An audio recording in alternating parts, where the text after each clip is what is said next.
कितने बरस हुए कि हमने किस्मत से एक बाजी लगाई थी, एक इकरार किया था, प्रतिज्ञा की थी। अब वक्त आया कि हम उसको पूरा करें। बिल्कुल पूरी तो शायद अब भी न हो, लेकिन फिर भी एक बड़ी मंजिल पूरी हुई, हम वहां पहुंचे। मुनासिब है कि ऐसे वक्त पहला काम हमारा ये हो कि हम एक पुरानी और एक नई प्रतिज्ञा फिर से हम करें, इकरार करें आइंदा हिंदुस्तान का और हिंदुस्तान के लोगों की खिदमत करने का। चंद मिनट में ये असेंबली एक पूरी तौर से आजाद खुद मुख्तार असेंबली होगी और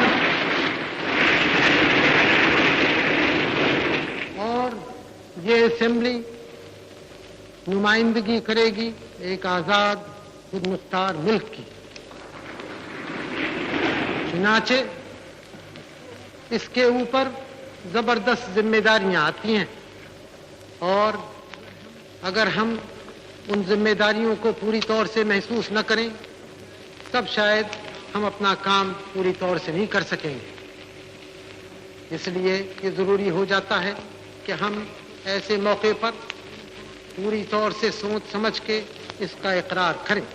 और जो रेजोल्यूशन प्रस्ताव मैं आपके सामने पेश कर रहा हूं वो इस इकरार, इस प्रतिज्ञा का है। हमने एक मंजिल पूरी की और इसकी खुशियां मनाई जा रही हैं और हमारे दिल में भी खुशी है और किसी कदर गुरूर है और इत्मीनान है।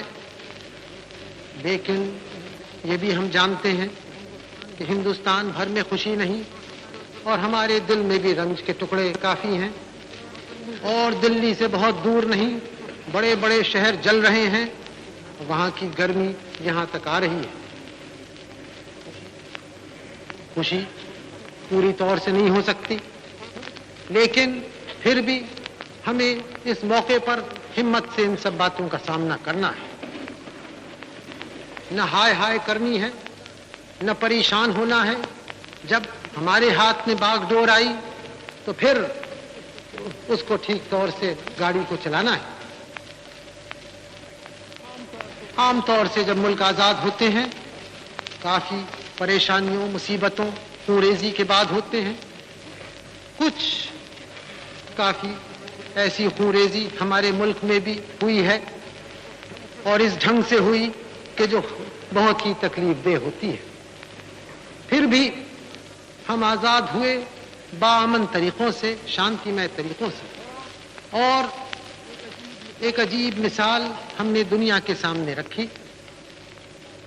आजाद हम हुए, लेकिन आजादी के साथ मुसीबतें और बोझे आते हैं।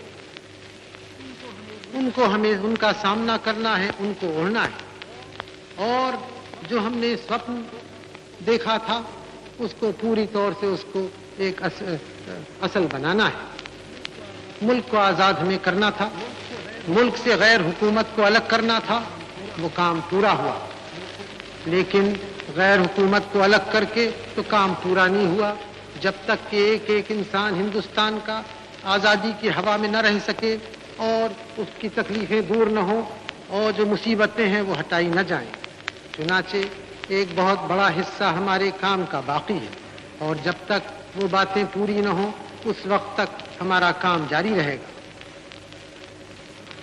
बड़े बड़े सवाल हमारे सामने हैं और उनके तरफ देख के कुछ दिल दहल सा जाता है, लेकिन फिर हिम्मत आती है सोच के कि कितने बड़े सवाल पुराने जमाने में हमने हल किए, तो क्या हम इन और सवालों से दब जाएंगे? ताकत और गुरूर कुछ हमारा अपना शख्सी और व्यक्तिगत नहीं है, लेकिन कुछ गुरूर है अपने मुल्क में, कुछ इत्मीनान है अपनी कौम की ताकत में जिन लोगों ने इतनी मुसीबतें झेली।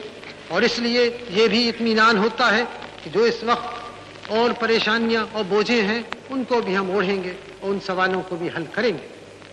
आखिर हिंदुस्तान में कैसा मुल्क है? अच्छा है कि हम इस वक्त खास तौर से इस बात को याद रखें इस आज़ादी के दरवाजे पर जब हम खड़े हैं कि हिंदुस्तान किसी एक फिरके का मुल्क नहीं है, एक मजहब वालों का नहीं है, बल्कि बहुत किस्म के लोगों का है, बहुत धर्म और मजहबों का है। किस तरह की आज़ादी हम चाहते हैं? हमारे तरफ से पहले भी ये कहा गया है, जो पहला रेजोल्यूशन मैंने यहाँ पेश किया था उसमें भी कहा गया था कि ये जो आज़ादी हमारी है वो हर एक हिंदुस्तानी के लिए है, हर एक हिंदुस्तानी को बराबर के हक, हर एक हिंदुस्तानी को उस आज़ादी का बराबर का हिस्सेदार होना है। इस ढंग से हम आगे बढ़ेंगे और अगर कोई ज्यादती करेगा तो ज्यादती को रोकेंगे, चाहे कोई हो। अगर किसी पे ज्यादती होगी तो उसकी मदद करेंगे, चाहे वो कोई भी हो।